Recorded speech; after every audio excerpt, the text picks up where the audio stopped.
Hey guys, welcome to Red's Projects. Today, I'm going to put my PowerGlide back together. This thing has been apart for far too long. I've been way too lazy and I really just need to put this thing back together. I think I've got every part that I need. I think I've done everything I need as far as like modifying the case and that. I think it's all ready to go, so I'm going to try and not talk that much and just get this thing done.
Alright, so that last clip you would have seen would have been me putting the pump into the auto. Shortly after that, I ran into a problem. I put the pump in. I was feeling real proud about myself that all the internal stuff was all done. And I slid the input shaft in, and it just didn't look right. It looks like the input shaft was too long or not in all the way, so I spent probably half an hour making sure that the input shaft was seated all the way in and just stuffing around for it and that. And then I checked the part numbers, made sure this was right. And with PowerGlide input shafts, you've got a couple links. You see those guys there. So you got the 2 GM ones and you got one aftermarket one that fits both. And that's it, apparently. Or so we thought. So I, after stuffing around, pulled the input shaft out, compared it to the stock one, and you can see the size difference. So this one's a universal shaft, which is 12 3/4 inches. This one's 11 3/4. If you measure it all the way to the tip, if you just measure to the splines, it's 11 inches. So it's significantly shorter. And there's no mention of this in any books or any websites or anything like that. So I had to ask around some local transmission builders, and sure enough, the Holden 6-cylinder PowerGlides have a shorter input shaft, like much shorter, and they also have a shorter stator shaft, which was why it looked funny. So this input shaft was fine. The stator shaft was short. So luckily, the place I got the converter from, I got a new stator shaft from them. It's a Sonex one. So I just had to pull the pump back out, press this guy out, press that guy in, making sure that the holes line up with the galleries they're meant to line up with.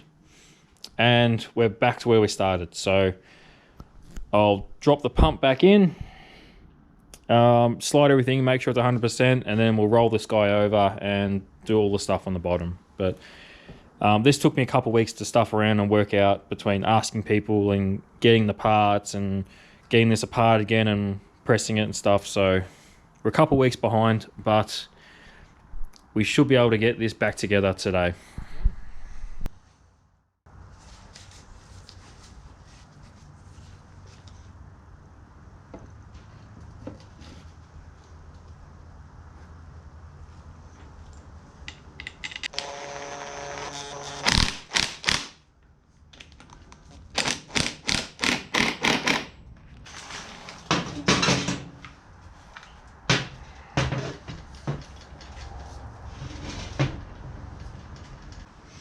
Alright, so a couple of weeks ago when I was sorting out the whole input shaft, stator shaft fiasco, I went ahead and put the shift linkage and the park brake and all that, the rooster comb and all that stuff in.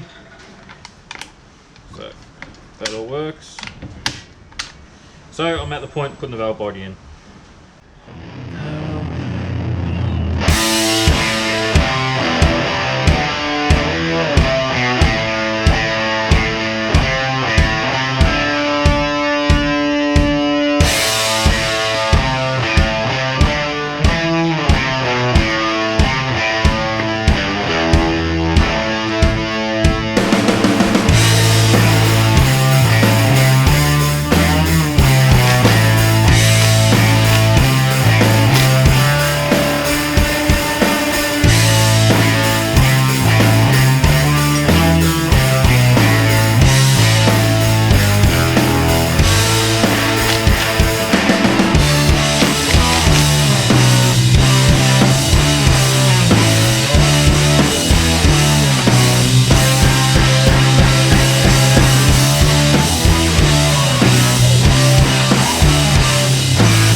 All right, it's all done. I can't believe it. Feels like I've been putting this thing together for years. It just keeps dragging on and there's just little issues here and there, but it looks like it's all done and all ready to go.